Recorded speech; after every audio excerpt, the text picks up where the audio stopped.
Hello everybody and welcome to another installment of Fantastic Five. This week we're counting down the 5 weirdest members of the Legion of Superheroes.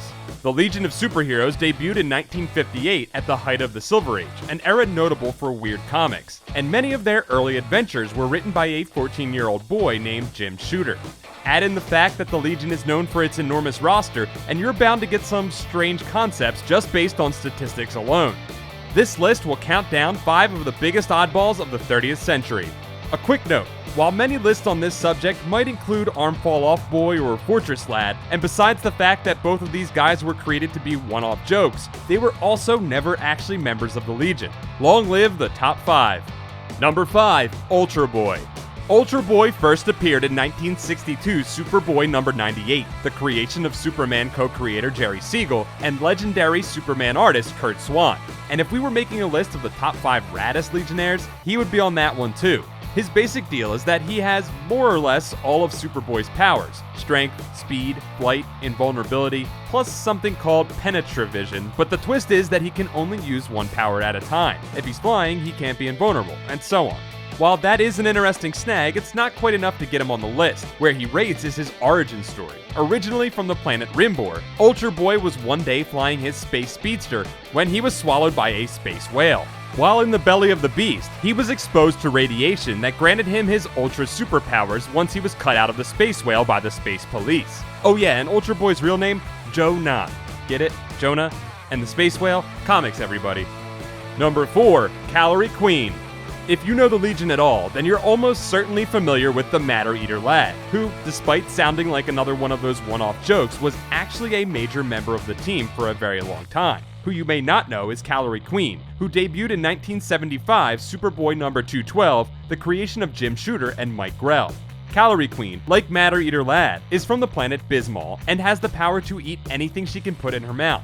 Get it? Eating powers? Planet Bismol? That's comics.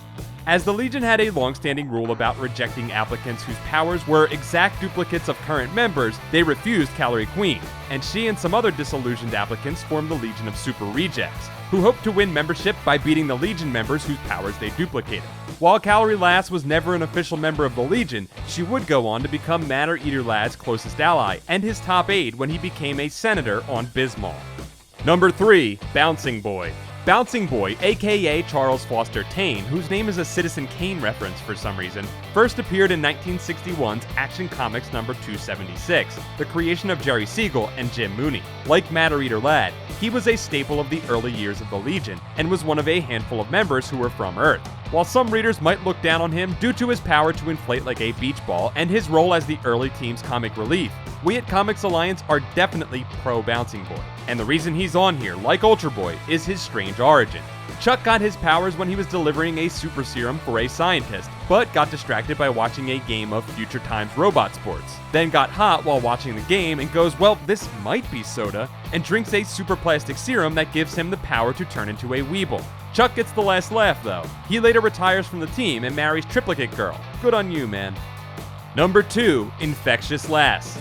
Despite the Legion's famously large roster, there are maybe even more heroes who try out for the team that don't make it for one reason or another. Several of the more dedicated heroes who didn't make the cut assemble as the Legion of Substitute Heroes, also known as the Subs, who are some of the Legion's closest allies and, well, substitutes. Members of the team include Stoneboy, who can turn into an immobile statue, Doubleheader, whose power is having 2 heads, and Chlorophyll Kid, who can make plants grow faster than normal. However, perhaps the strangest member of the Subs is Infectious Lass, who first appeared in 1974's Superboy number 201, the creation of Carrie Bates and Dave Cockrum. Her power is that her body is covered in germs to which she is immune, and so she makes people all around her sick. This power sounds pretty cool, except she doesn't really have any control of it, which is why she was rejected.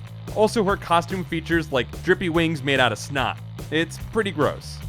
And number 1, Prodi 2. In addition to the Subs, the Legion had another ancillary team in the form of the Legion of Super Pets, which was primarily made up of Superman and Supergirl's pets who would travel to the future to have adventures. While this whole top 5 list could have been 5 members of the Super Pets, especially Comet the Super Horse, who we talked about at length in our Weird Supergirl Stories video, if only for the time he tried out for the main Legion team disguised as a human. It's really Prodi 2 who is a cut above the rest. Prodi 2 debuted in 1963's Superman's pal Jimmy Olsen number 72, created by Otto Bender and Al Plastino, and is, as the name implies, the second Prodi. The first Prodi sacrificed his life in order to return Lightning Lad to life, and despite being sentient enough to make moral decisions about life and death, the two Prodis were treated like Chameleon Boy's pet. Though in later years Prodi 2 would form a political group to have his species recognized as sentient by the United Planets. If being a replacement telepathic shape-shifting lump of sapient silly putty who teams up with a flying dog and a horse who used to be a centaur but is sometimes a rodeo cowboy wasn't enough to get Prodi 2 on this list, he clenched it by the fact that he once used his powers to disguise himself as the Weirdo Legionnaire. Where else could I put him but number 1? That's all for this week. Join us again next week for 5 more things. Thanks for watching this episode of Fantastic 5. Don't forget to like this video, subscribe to Comics Alliance, and check out comicsalliance.com for more comics awesomeness.